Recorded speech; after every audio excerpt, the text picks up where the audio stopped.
Trauma and anxiety in a spiritual sense are illusions. They ultimately aren't real in a spiritual sense, although we experience them as real in this world and we treat them as real in this world. But this video is going to be about looking at this from a broader perspective, both trauma and anxiety from a broader perspective, looking at it through a spiritual lens, and how actually when we look at it that way, it can help us heal from trauma and anxiety, because it helps us identify with the part of us that is not traumatized and that is not anxious.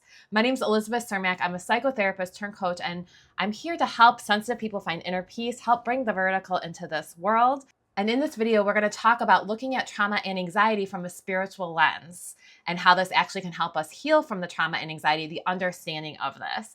Okay, and in my previous video that I did, which I'll put the link below, it's the video I did right before this, I do talk about trauma from a spiritual lens, and I talk about anxiety a little bit, but I also don't feel like I really got into, I feel like there was just more to say. So let's talk about it in this video. I like contemplating things in a deep way, if you can't tell. And I've been really contemplating this in a deep way since the last video that I posted. And it's kind of mind-blowing when you really think about it.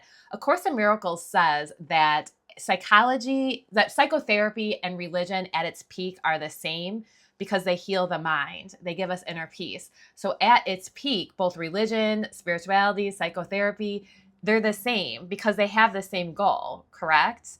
I think that's really cool to think about. So when we look at things from a spiritual perspective, from a spiritual lens, it's like you're looking at a broader perspective, and things from that lens become more simple. I always say like the spiritual answer is always very simple, and this world complicates everything. So when you put when you zoom out, things get a little bit more simple, and when you zoom in, they get more complicated, if that makes sense. So if we think about both trauma and anxiety, so trauma is, I said this in my last video, trauma is responding to the present as if it's the past. So trauma is more in the past, right? So it's bringing the past into the present, and it's our mind and body responding to something in the present as if it's the past. So something happened in the past that was psychologically unmanageable, right? And our body and minds respond to the present as if that horrible past thing is still happening. And when I say horrible, that can mean different things to different people, right? So trauma basically is, if we just simplify it, right now I'm making it complicated. If we simplify it, trauma is responding to the present as if it's the past. It's our mind and body responding to the present as if it's the past. Anxiety is predicting some event that's going to happen in the future that we're not going to be able to handle it. Anxiety is something bad's going to happen and I'm not going to handle it. But they kind of all get mushed up because we can have our trauma can cause anxiety, right? Because we can project it into the future. Now, if we look at this from a spiritual perspective, if we like zoom out about this, it's very interesting because spirituality says time isn't real. And trauma, the past, anxiety, the future, they both exist in time, right? So it's ultimately, they aren't real, and ultimately they're kind of the same, and they have the same cure. I don't know if we would call it a cure, but calming the nervous system, activating the parasympathetic nervous system, being in the present moment. And I'm going to talk about how this is a very spiritual thing too, as you can probably guess. But let's just keep it simple and say that trauma and anxiety, they both exist in time, past and future, right? Time is ultimately an illusion. So they are ultimately an illusion. But we don't say this to ourselves in like a mean way, like, you idiot, this isn't real. Like, it's not that. You don't tell yourself. You deal with it as if it is real. But if you can zoom out from a broader perspective and just hold this knowing that ultimately it's not real, it's not lasting, because anything that exists in time is not lasting, right? So ultimately if you know ultimately this isn't real, you can identify with the part of you that is bigger than it, the part of you that is eternal, the part of you that has not been affected by it. And knowing that that part of you is real, that's the part of you that's real.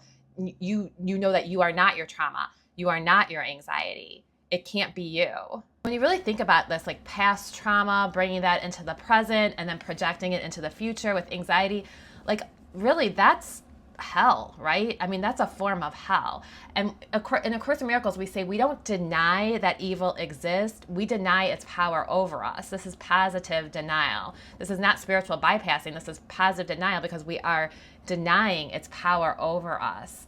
That's why that A Course in Miracles lesson that I did in the last video, 293, All fear is past and only love is here. All fear is past and only love is here. That's why I'm like, oh my gosh, that is the ultimate healing from trauma. All fear is past and only love is here.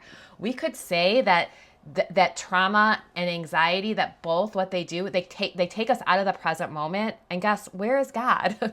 God is in the present moment. They keep you from God. That's why the ultimate spirituality is connecting, is being in the present moment, connecting with the divine, connecting with God, connecting with the voice for God. You can only do that in the present moment. The horizontal plane, this physical 3D plane, and the vertical plane only intersect in the present moment. So God is only here in the present moment. That is the only place that we can find God. It's not in our trauma. It's not in the stories in our mind about the past or the future, right?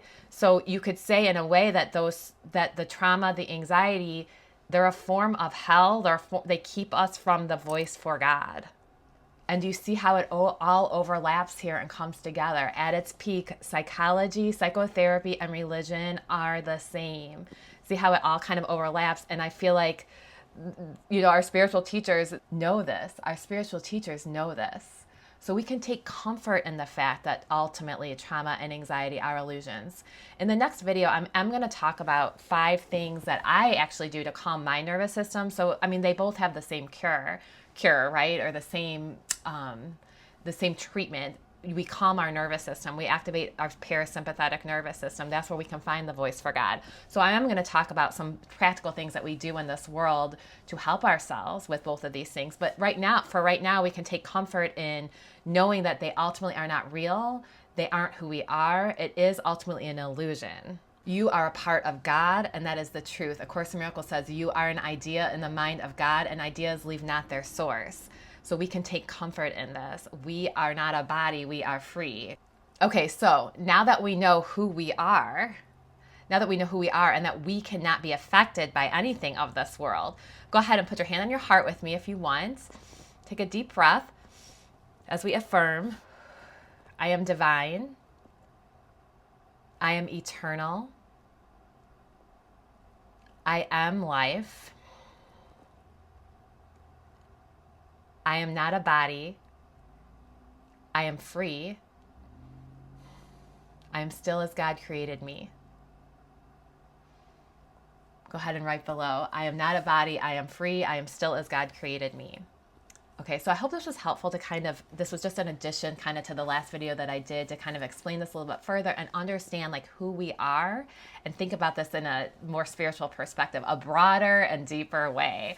Okay, so I hope this was helpful. Go ahead and subscribe below if you want more videos like this, and I'll talk to you soon. Peace and love, as always.